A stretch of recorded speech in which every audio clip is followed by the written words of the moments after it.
I mean, I've been on dates with the richest guys in the world who went 50-50. And I was like, what is that about? And it has more to do with emotional vulnerability than it has to do with the money. If a man comes to the table and they have the money to pay for the whole thing, but they want to split 50-50, this is a man who has been hurt, who's been devastated, who's been taken advantage of, and he's protecting himself. Yeah. That's what it says to me. Well, I want to get involved with somebody who's protecting themselves.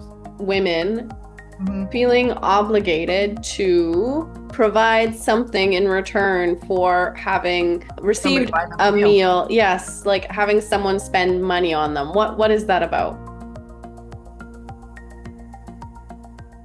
Thank you so much, Quincy, for joining me on the podcast today. I'm super glad you're here and I'm excited for our chat today.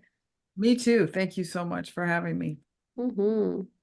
Awesome. I want to start and we'll see where we go with our conversation today, but I do want to ask some questions about the money piece in dating and relationships. And I know in general, in life, money is a subject that's often taboo or just not talked about, or gets a lot of people feeling uncomfortable. And so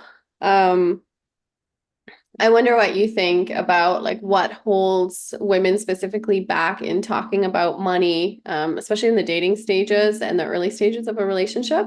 I think there's a bunch of different reasons, really. I think that money brings up a tremendous amount of shame for people, in a lot of ways. And especially when you're in a relationship, like people would rather talk about sex, or they would rather talk about like horrible events that have happened in their life than they will talk about money. Like something about talking about money just creates such a level of discomfort for both sides of it, not just women, but for men as well. But I think as a woman, it brings up a lot of shame about what the expectation is from, either person as to how are we going to function in this relationship financially. And if we don't talk about it, then we don't have to worry about it, right? It's kind of like, out of sight, out of mind.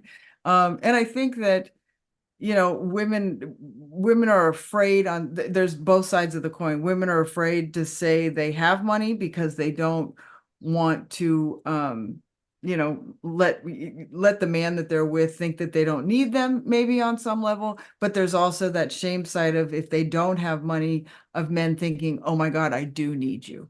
There's a vulnerability on both sides of that for women in different ways. Like, I don't want you to see me as needy, or like I'm a gold digger, or like I'm only with you because you have money, or you have more money than me. Because that has been turned into, in this society, it is such a predestined thought in our society, that if you go out with somebody who makes more money than you, then you're a gold digger. And if you go out with somebody who makes less money than you, then they're a gold digger. And I don't think that that's really, yes, are there those people out there? Absolutely, right? But is that everybody? No. But has it become such a prevalent idea in our society that that's the truth? Yeah. And people are afraid of being thought of that way, when, a lot of the times women don't make as much money as men do. And so it's a conversation that's really, really difficult to have.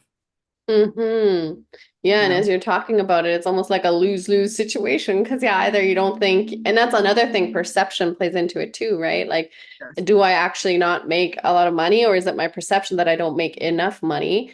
Or am I too much? Like, do I make too much money? So yeah, I could see how we hold ourselves back from having these conversations, especially in the early stage. Totally. And because we all come to every situation with the experience that we have. We can't come to any situation with any other experience than the experience we have. And depending on how we grow up, depending on our experience, our understanding, our entire relationship with money, and how it has turned me into the person that I am, is going to be very different than how the person I'm with is with money. Like, my husband and I are very different when it comes to the way that we view money, and we have a hard time talking about it. We even had a hard time talking about it when we were dating, mostly because, I don't want you to change the way that I think about money, but I also don't want to change the way you think about money. And finding a way to function in a relationship and both be right is not an easy, escapade to embark on. Like it's everybody wants their way to be the way that things are done, right? And if I make more money, then my way wins, right? Mm-hmm. And you just kind of have to do it my way. Like my starter husband, as I like to call him, he was a doctor. I worked in the music business. I toured with bands for many, many years, and I made a good living, but it wasn't doctor money, right? Mm-hmm. So when I got together with him and, he had doctor money, we had a very different lifestyle as a result of that.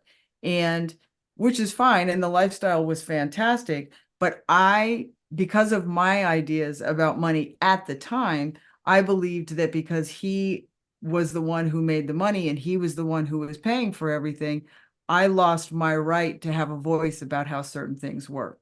Right. Mm-hmm. And that's something that I see with a lot of women that I work with, is that they think that they don't have the right to say certain things that are about money in the relationship because, well, he's the breadwinner, he's the one who makes money, so he's the one who gets to decide how this goes. And there's two sides to that. It's number one, I feel like I lost my right, but I also gave up my responsibility for my own happiness in doing that as well. Right? Because now all of Mm-hmm. a sudden I'm a victim of his, or I'm at his mercy, or I'm Mm-hmm. whatever. And there's this helpless, mind frame that comes as a result of having that belief system, Mm-hmm. which I never knew I had. I mean, I had made my money my whole life. Like I had never ever been dependent on a man financially. Like I had never been in that position. And when he and I got married and we talked about the life we wanted and that we wanted kids, I had decided that I was going to stay home with our kids because that was something we both valued.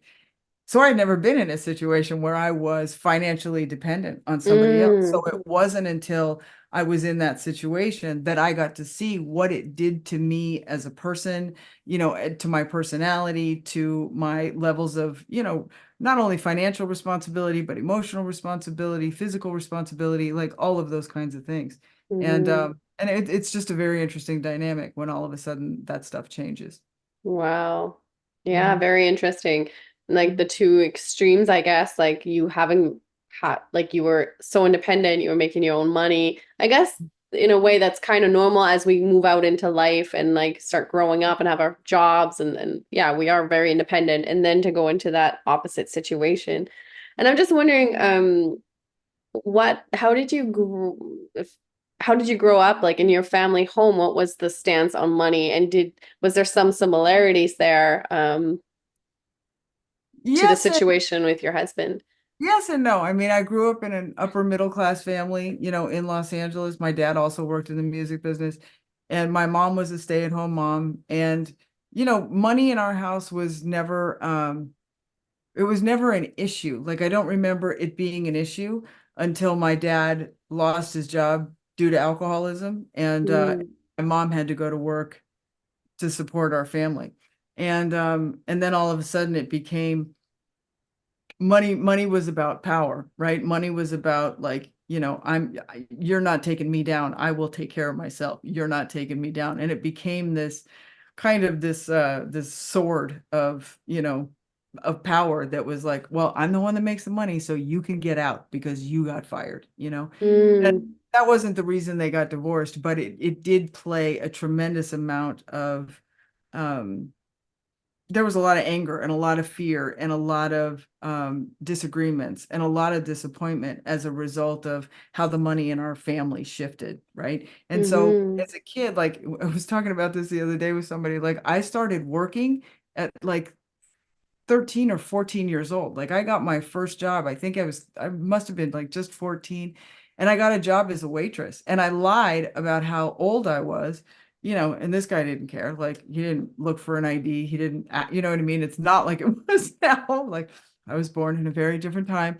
But I lied about how old I was so that I could get this job because I needed money to feel powerful, to feel like, I could go do whatever I wanted. And if I had money to do whatever I wanted, you couldn't tell me I couldn't do anything that I wanted. mm-hmm, So that was probably really where my belief about money came from the very beginning, was watching my parents, the dynamic shift and the level of fear that happened for my Mm, mom, all of a sudden going from being this woman who lived at mm, home and was taking care of 3 kids to all of a sudden having to figure out how to not be homeless with us. And we never were. We never, my mom is a rock star. And I ended up getting, my work ethic from her as a result of seeing, she went to any lengths that she had to keep a roof over our head and food on the table. And we had a decent life. Like we went on vacations. She mm, did really well as a mom. mm.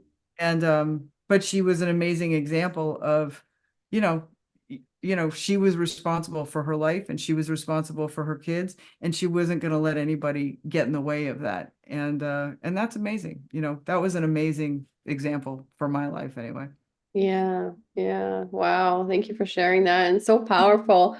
And like that dynamic shift, and also like this, like the traditional, in a way, role of the mother, the stay-at-home mother, the caretaker, and then the role of the man going out to provide safety, provide stability, and then that having like a complete 180, Mhm. and then having to find like your mother, and especially in that generation, having to like, I guess also deal with that disappointment or almost grief that that even happened, and now her having to step into this masculine role. I could, yeah. Yeah, and I mean, it was devastating. I mean, my dad was the love of her life, and my dad, was an alcoholic who couldn't get sober, and he was an amazing man. Like he was the love of my life. He was my most favorite person in the whole world. But, Mm. alcoholism is something that destroys families, and it does change the dynamic in families. And, there's other things that change the dynamics in families as well. That just happened to be the experience that I went through. It's almost like you did a reversal of what happened in your childhood. Like you started from super independent to then going into this traditional role. And Yep. so what, so you said, you said at the beginning he was a doctor and like this lifestyle. What was that like for you? Like, do you remember any specific things as this was like Yeah, I mean, starting?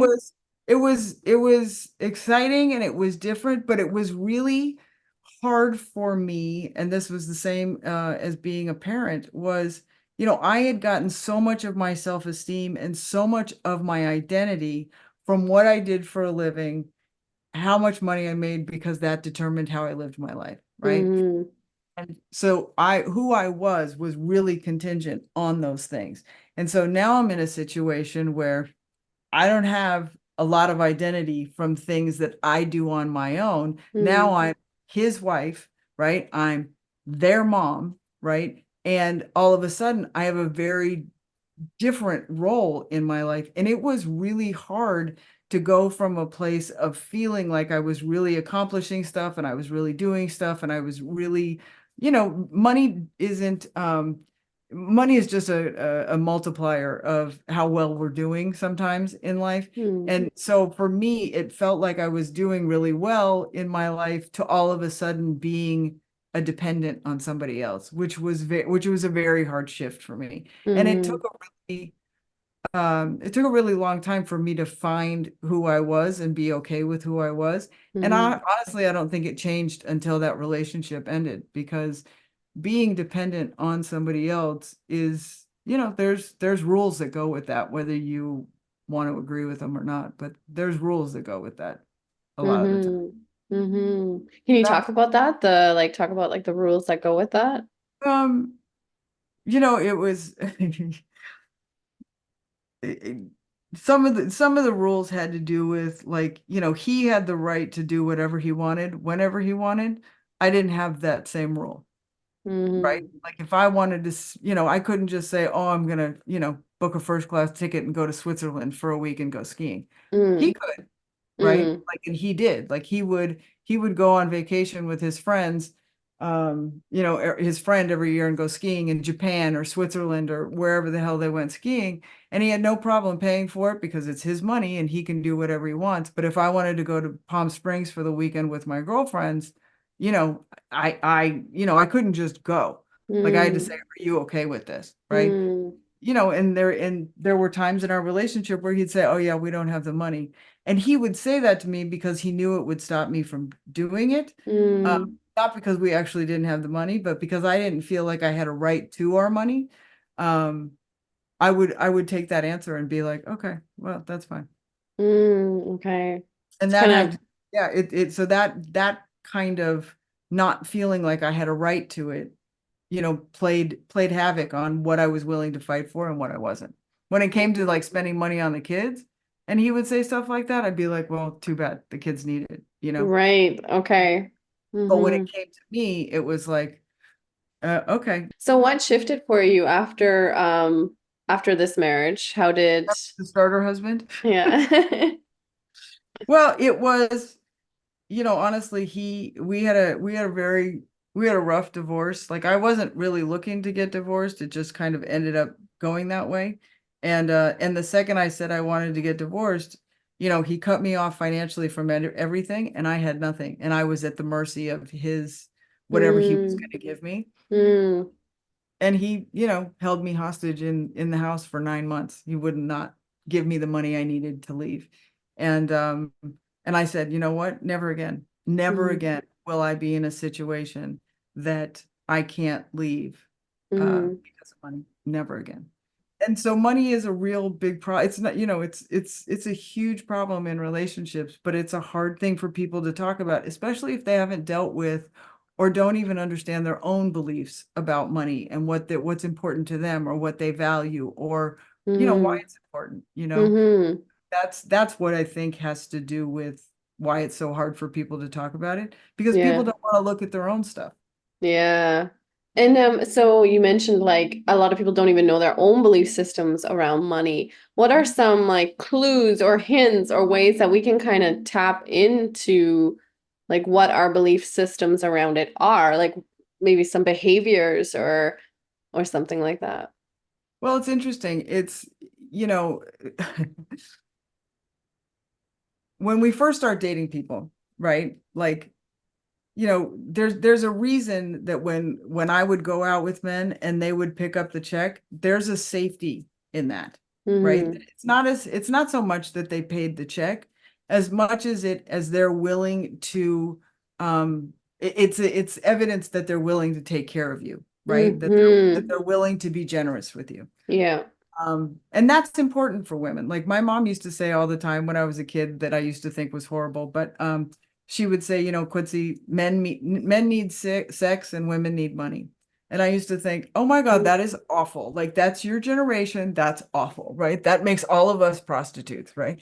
And that's the way I was looking at it. And she said, no, it's true. She said men need sex, not because it's sex per se. If you take away the act of sex and you actually look at what sex represents to men, it represents that they're loved. It represents that they're appreciated. It represents that they're valued.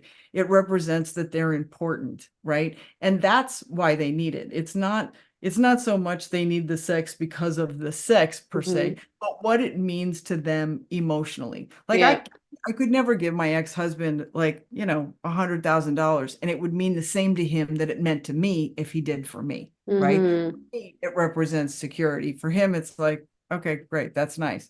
But if I took the time to like be intimate with him and I took the time to care about his needs and I took the time to be affectionate with him and I took the time to give to him the things that make him feel more complete as a human, sorry, more complete as a human, then all of a sudden, then he feels better in the relationship, right? Mm-hmm. Just like with women, when I stopped working and was a stay-at-home mom and a stay-at-home wife, not having, having to do that with somebody who didn't make the kind of money that my ex-husband made would have been really difficult because it would have Mm-hmm. been really stressful. Like, am I going to be able to take the kids to the doctor when they need to go? Am I going to be able to, get food at the market for them? Like, not having to worry about that stuff made it easier for me to be their mom, for me to show up at Mm-hmm. school and take care of the, be the room parent that I needed to be, to cook Mm-hmm. dinner for them without having to worry about whether or not we could pay for it. I mean, those are things that make it easier for me to do the job with our kids or the life that we created than sex. Like, I don't need sex from you. You know Yeah. what I mean? Like, sure, is it fun? Absolutely. But like, do I need that from you? No. I need to know that I can do what I'm supposed to do, the nurturing part or the part that I signed up for, and not have to worry about whether or not we're not going to have a house to live in, you know. Mm-hmm. And Yeah. that's nature. Like Yeah.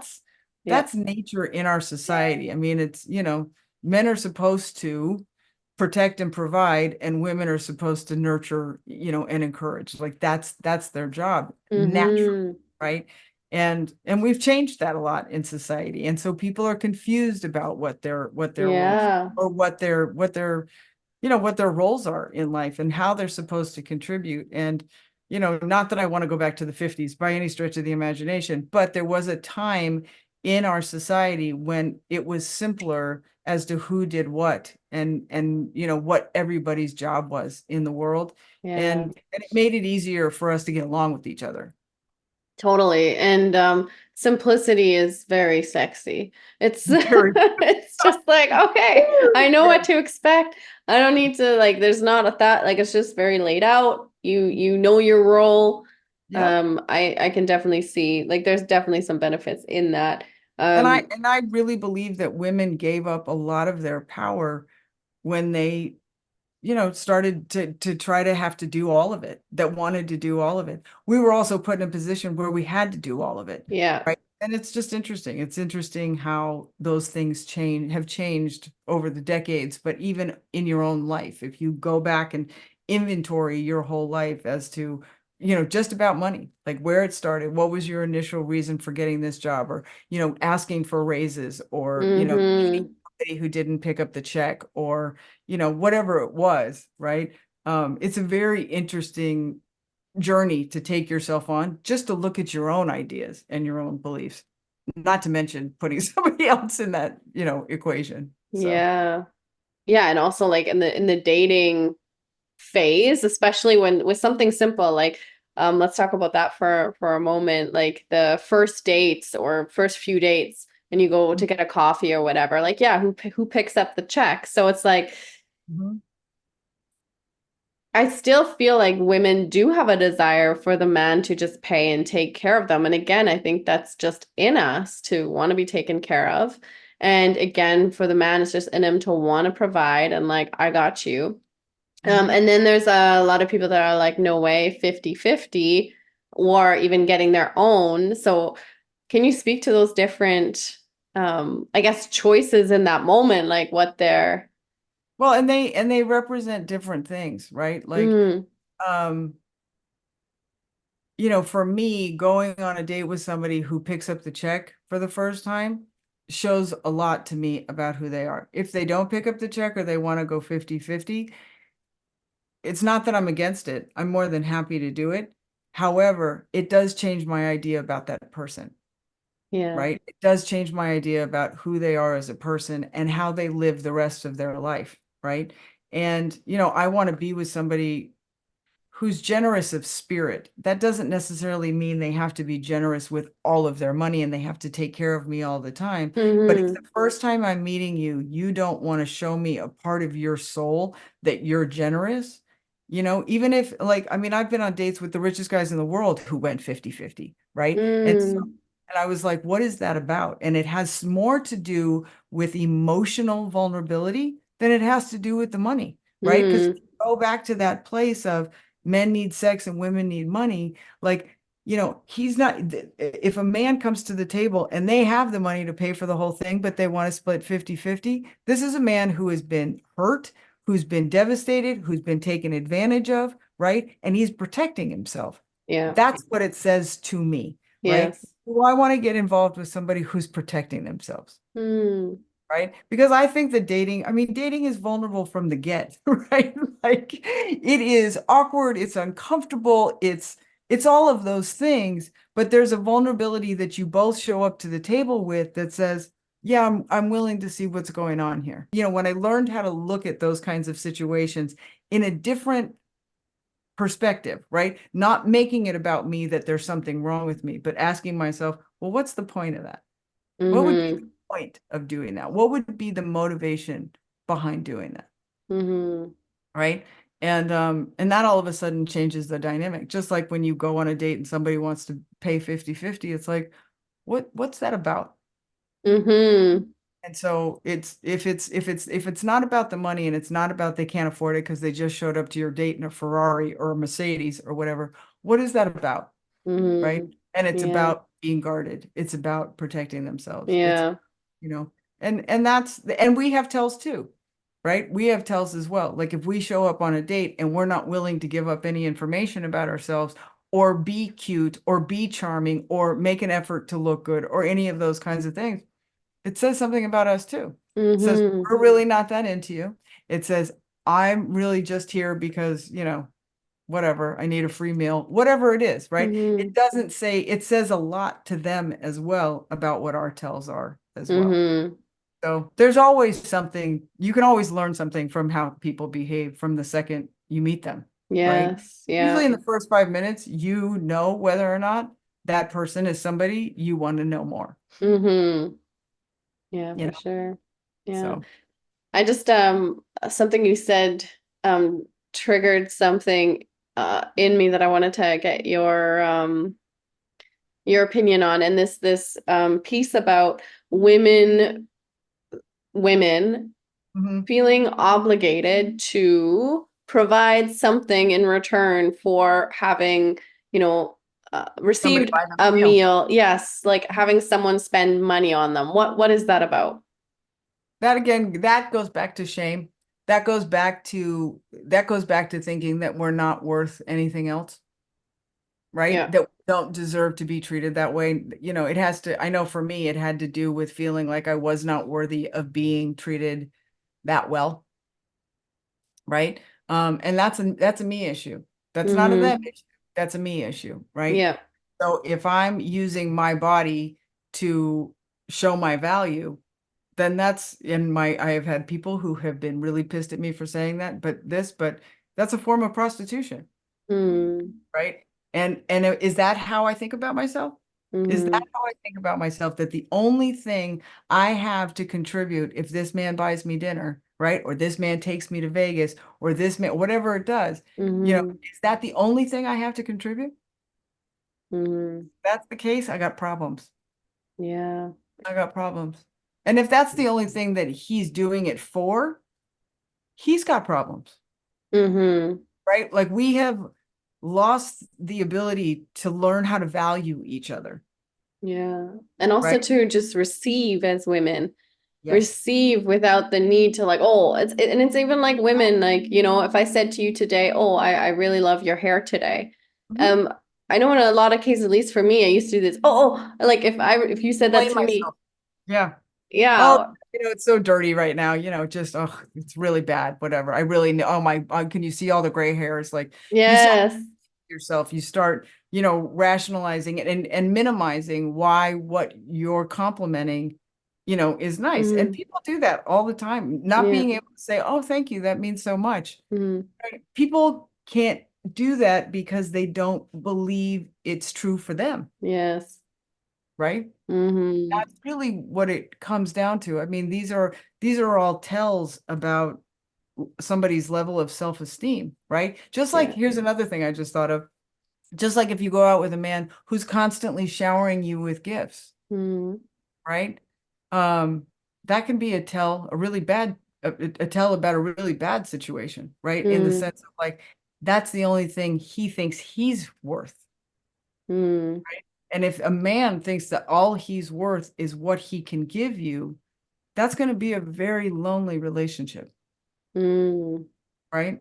And so yeah, sometimes as women, I know that I did, we get overwhelmed with that kind of stuff and so flattered, like, oh my God, you bought me a pair of Louboutins, like, oh my God, that's so nice, or I mean, bought me a pair of flip-flops, oh my God, that's, and we see it as, oh my God, they really like us. Not necessarily. mm, They want us to like them, but they mm, want us to like them for what they can give us, not because of who they are, mm. you Man, know, all this stuff just comes back, every topic around dating and relationship, it always comes back to the self-worth piece 100%. and the shame around like, yeah, us not feeling worthy of love, us not believing we're lovable. And so Mhm. with this money piece as well, in all the ways, like from the first date, how you're reacting and how you're feeling and what's playing out is Mhm. really a reflection of self-worth. Right. Which is why I always say to people, every person you meet, every person you date is there to teach you something about you, right? Mm-hmm.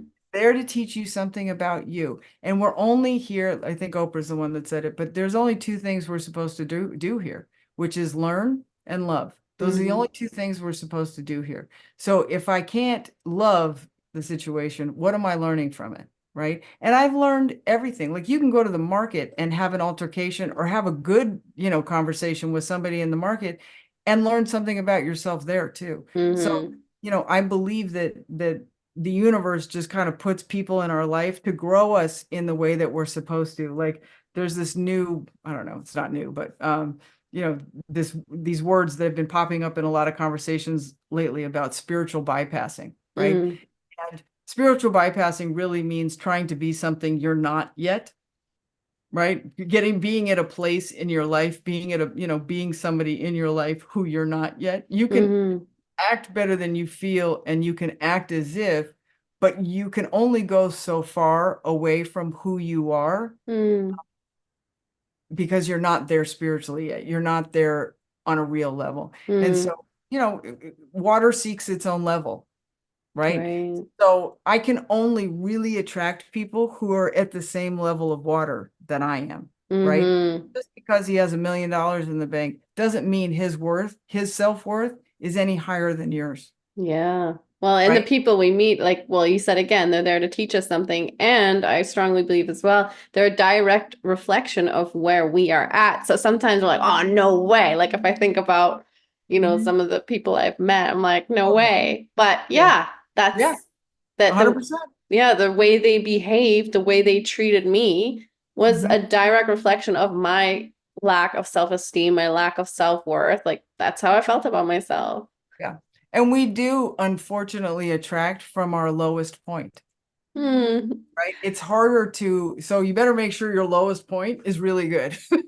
Right? Man. That's why I end up coaching a lot of people and working Oof. with a lot of people, which is getting them to raise their lowest point so that they're attracting from a place, that still is there's a level of work that they have to do, but it's not their worst point. Right. Yeah. It's just not their worst point. And so, it's amazing in that sense, which is why I love humans. I love human stories. I love working with people and helping them get to the next level. Like I love watching that whole process happen for people. And because it is such an exciting journey, it is such an amazing journey. We all have a story, right? And every one of our stories are important and are unique to us and benefit somebody else. And if we don't know our story or we can't get out of our story, which is even worse, right? That's when we get into trouble. That's when we start attracting from a place that takes us down lower, right? Hmm. So I had to learn a long time. I mean, I remember there was this time in my life where I dated like, I don't know, 10 guys in a row that all married the girl they were with after me, right? Oh Oh yeah. God, I was so devastated. All I wanted was to get married, and every guy I dated married the girl after me. And I remember I was like, oh my God, I was just a mess about the whole thing. And it's funny because now I look back at those guys and I'm like, oh my God, thank God I didn't. Hmm. But but it was like there was something that the universe was trying to show me that I'm picking low-hanging fruit at that point in my life. I was going out with people who liked me, whether I liked them or not. And what Hmm. I ended up learning was it was like, well, why did these people come into your life? Right? What was the point? And that was the thing that happened that helped me switch the way I looked at what the purpose of dating was. Yes, it's Hmm. about connecting to somebody and building a life with somebody, but more than that, it's about me growing as an individual and learning who I am. Yes. And that's really what it's about. It's like when I got divorced, my mentor at the time said, I'm like, well, I don't know. Should I get divorced? Should I not get divorced? I couldn't make up my mind. And she said, Quincy, she said, you don't have to make up your mind. She said, it will become obvious which way you're supposed to go. Hmm. And that's always been the truth because I really believe that when something is supposed to leave, it does, no matter what you do to it, Yes. you know? Yeah. And that's, I don't know that people are supposed to stay in our lives forever. when people Mm, get that, it's amazing, you know, but mm, they suffer a consequence as well. Like I know people that have been married for 30 years and there's a level of emotional intelligence that's missing from their life because they haven't had to survive on their mm. own in a world where it was just them, Right. you know? And Yeah. not that that's a good thing or a bad thing. It's just a different experience, just like people who have kids versus don't have kids. Yeah. Nobody's better than the other, but there's a level of experience that's missing because of those two things, right? Mm, The people hmm. who don't have kids have a level of freedom that people who have kids do not understand, right? Yeah. There's also a level of compassion and empathy and, you know, patience that you learn as a parent that people who don't have kids don't have. Hmm. Yeah. Not, I mean, that's very generalized, but it's, you know, we Yeah, all have different experiences that bring us different tools. for sure. And so, when you met your husband, what was the experience like there, and what was different? And also, how did the money issue come into play there, or how was it different? With husband number two. Well, with your current husband. Yes, my current husband. Well, it was interesting because when my husband and I got together now, I'd known him for 30 years. Like Okay. we had met 30 years prior and we had a lot of the same friends and were in a lot of the same social circles at the time. And I was not a fan of his and he was not a fan of mine way back when. Mhm. And over the 30 years, like we came in and out of each other's circles, but we were never close. And so I had just gone off the dating apps. Like I was on dating apps and it was, you know, I dated a lot of really, really nice people, Mm, uh, and had a lot of really interesting conversations, had a lot of weird situations too. But I got off the dating apps because I was like, you know what? I just want somebody who's supposed to come into my life organically, mhm, right? Like I feel like the dating apps for me was all about forcing something to happen that wasn't supposed to happen. Like everything, you know, another thing my mother has said my whole life was the one thing you can't do anything about is timing. And you yeah. can't. You can't, you don't know when you're going to get the job. You don't know when you're going to get the man. You don't know when things are going to happen. There's one thing you can't do anything is about is timing. And kind of with dating apps, it's great practice to date and it's great practice to learn about what's important to you, what you want in your life, what you don't want in your life. So there's a lot of great things to learn from the dating apps, but I felt like I was trying to force a relationship into my life or a situation into my life that I wasn't ready for. So I'd Mhm, gotten off all the dating apps and I was like, I'm just going to let who is ever supposed to organically be in my life be in my life. And like, I don't know, a month later, I went to a bar and met a guy and started dating this guy that I met at a bar. And we had a, you know, good time for a couple of months. And then that turned out to not be so great. And so my husband actually had showed up in my life while I was dating this other person, right? And when my husband showed up, I was like, oh no, it can't be him. Like I can't be dating him. Like I've known him for 30 years. There's no way it's him. mhm. And I was like, really? This is who it is? Like, no, it cannot be. And so I kept convincing myself that it wasn't him. But we had a lot to talk about and we liked a lot of the same things and we had a lot of the same friends and there was a lot of things that were important to me that I didn't have in my first relationship. And you know, like my first husband had a lot of money and we had a great lifestyle and we had kids together, but we weren't really friends. We didn't really Mm, like each other as people, mm, which is kind of a problem for a long-term relationship.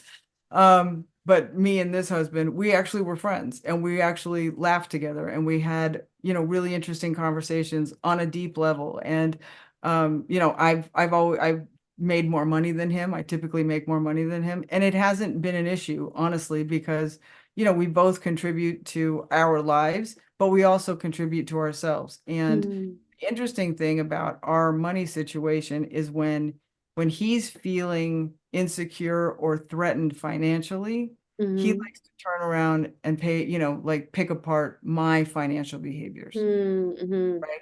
And I've had to learn how to recognize that as he's in fear. There was a long time that I would like react to it and feel like I had to explain myself and all this mm, stuff. And then I did the thing that I teach people to do, which is what's his point, right? And I went, that's about him. That's mm, about him feeling insecure. That's about him feeling financial stress. That's his stuff. And Yeah. I don't, and so the next time he did it, I said, you know what, this isn't about me. Yeah. And I said, this is about you. And I said, so when you figure out what's going on with you, we can talk about it. Yeah. Right. And so it had to, so as we've gone through our relationship, we've learned how to use those tells as is what's going on with the other person more so than what's actually happening in our relationship. Mm. And So how beautiful, like that in itself is beautiful that you're able to recognize that and then help him as well. Like as yes, women, we are the emotional leaders. But yes, I love that. And then coming together and talking about it. And the other thing that's so powerful, I find, is like you're pretty much now in a situation that's kind of mirroring your childhood where your father will maybe, well, it was different, of course, but your mother was the main breadwinner. But mhm, what a way that there's such an healthy energy around it. Like there's none of this darkness around it. mhm. And like all the tools you have to be in the same situation, but have it really be a beautiful place to be in and Yeah. I mean, healing that. totally. Well, because what I realized being somebody who was dependent financially and being somebody who's independent, I'm my best me when I am in the middle of that, right? Where I'm not Mm-hmm. completely independent and like, screw you, you fend for yourself, right? But I'm also not 100% dependent. For me, either of those, anything that's extreme is sickness in my life, right? Mm-hmm. Toxic in my life. So I don't want to be 100% anything. I want to always be in the middle. I want to always find the gray area. Like what's the middle of that look like? If this is black and this is white, where's the gray? Right? Because the gray is where that's where we're supposed to be, I believe. So I love it. I love that so much. And in life in general, with anything, if there's, anything, yeah. politics, religion, parenting, anything, like you can put anything in that scenario. If I'm this or this, I'm in toxicity for my belief systems. And Mm-hmm. that's a problem. Yeah. That's when it Yeah. creates problems for me. So Yeah. finding the middle is okay, well, what's the middle of this? What does the middle of this look like? And it's not easy to see when you're in it, which is why I think that, having somebody who's in your life who's an objective point of view who can help you find the middle is so important. Like I've always had a coach or a mentor or a sponsor or a therapist or whoever, right? Who has Mm. always been willing to tell me the truth gently, regardless of how it's going to make me feel, because my feelings, if you're only going to protect my feelings, you're never going to tell me the truth about anything, which is a bad thing. But I can't see me. So I need somebody who can help me say, you're getting a little extreme and you're thinking that way, right? You're getting Mm-hmm. really closed off to new ideas over here. What's that about? What are you afraid of? And Mm-hmm. because I don't always see it, you know. I can't see me, right? Like you're looking at me and we're on Zoom, right? But like in my face, if I get into my face, like I can't even see the end of my nose. Mm-hmm. So how would I be able to see objectively how I affect the world or how I'm getting out of balance? Like it's not possible, right? Mm-hmm. But Yeah. you can see me perfectly and you can go, oh, well, that doesn't work, or, that's a little extreme, or, whatever. And Mm-hmm. I think that that's the reason that we can't do life alone is because we're supposed to connect with other people for that reason. Yeah. So Yeah. Awesome. What's one piece of advice if you were to only give women one piece of advice and specifically around the money piece here and dating, what would that be? trust your gut. Mm-hmm. Trust your gut. Do not make excuses for people. Do not explain people to yourself, right? Like, trust your gut. So often, women and men, they meet somebody and they so badly want it to, they want it to Mm-hmm. work out, right? That they tell themselves stories about that person so they can have what they want, right? Mm-hmm. Or they don't hear what people say, or they hear what people say and say, oh, well, she didn't really mean that. What she really meant was this, right? Mm-hmm. So we change who somebody is based on our level of need for that person, right? And the only way to really avoid doing that is to pay attention to what's going on in the center of your body when you're with somebody. Mm-hmm. Right? It's like, well, Awesome. what's going on here? Like Yeah. you can feel it, but when you start telling those stories, it's because you're trying to override your instincts. Mm-hmm. And we have, so many women have so much experience with the overriding of our intuition, and it's a challenge to And it get. puts us in dangerous situations sometimes. Yes. It puts Yeah. us in situations that could be really toxic for us. Mm-hmm. It doesn't mean you have to make a decision in that moment, but it does mean you have to pay attention to, it's like a dog when it turns its head like, what? Right? Like you Mm-hmm. have to pay attention to that moment. Yeah. Just ask yourself what's going on there, because it could mean something about them, it could mean something about you. We're Mm-hmm. not supposed to marry every person we meet, we're not supposed to have sex with every person we meet either. Imagine that. Like we're not supposed to like every person that we meet, but we Yeah. are supposed to learn from every Yeah. person that we meet. And so what am I learning? What did I learn? It's always the question I say to people, well, what'd you learn? Oh, Yes. that didn't work out. Okay, well, what'd you learn? Right? It wasn't supposed to. Yeah, that's such a light way to go about it, and not take everything so seriously. It's like, okay, what did you learn? That's awesome. Man, you and your mom dropping wisdom Oh today. my God. My mom is my hero. She really is. She's just one of the funniest people ever. So she told me a lot of things I really, really appreciate and have used my whole life. So yes, Yeah. thank you. Thank you for Oh, the opportunity. yeah, thank you. Just before we wrap up our conversation, where can women find out more about you? How can they connect with you? They can go to my website, which is quincy.whorf.com, QUINCYWHORF as in Frank.com. And they can find me there, or they can find me on Facebook, Quincy Whorf. I'm the only one. There's a lot of Quincy's and there's a lot of Wharfs, but there's no Quincy Wharfs other than me. Mhm. So I'm on Facebook and TikTok and Instagram and YouTube and everywhere. So Awesome. That's yeah, great. I'll make sure to link that in the show notes to make it really easy for people to find out more about you. All awesome. right. Quincy, final question. What song are you dancing to nowadays? What song am I dancing to nowadays? What am I, what's funny is I have really fallen back in love with the music from the 90s. Uh-huh. Nice. And so I've been listening to a lot of 90s playlists. So, there's a lot of Whitney Houston going on in the 90s. I forgot Nice. and Mariah Carey, like I forgot how much all those giant singers were such a part of the 90s until, of course, you go back and listen to it. So, Quincy, I thoroughly enjoyed our conversation today. Thank you so absolutely. much for so many really important points and snippets, and thanks for sharing your story, your experience. Yes. And It was yeah. great. Thank you so much. This was fun. I love when conversations like this feel really good. Mhm. It's not always that way. Okay. I'm glad.